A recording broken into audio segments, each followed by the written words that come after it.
Pravijo, da je odnos do starejših obraz in odraz družbe, v kateri živimo, da je njeno ogledalo. Tega se dobro zavedamo tudi v Gibanju Svoboda.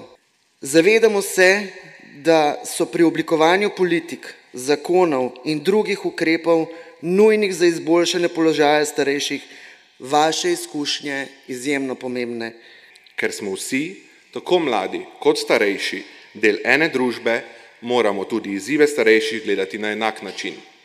Tako izzivi mladih kot izzivi starejših so izzivi celotne družbe.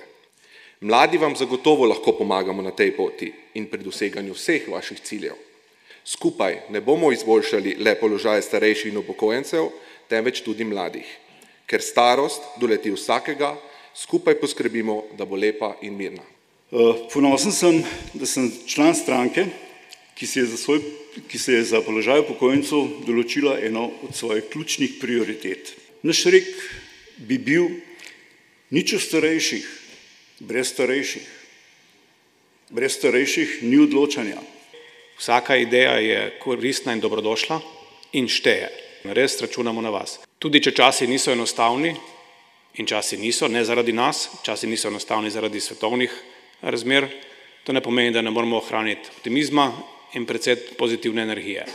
In jaz vam želim, ker vem, da imate tega dosti, da to pozitivno energijo prenesete tudi v vaše delovanje znotraj Gibanja Seniorji in da se potem tudi vaš glas sliši navzven. V pozitivnem smislu in predvsem v pozitivno celotne države. Srečno, Svoboda, Seniorji. Srečno, Svoboda, Seniorji. Srečno, Seniorji.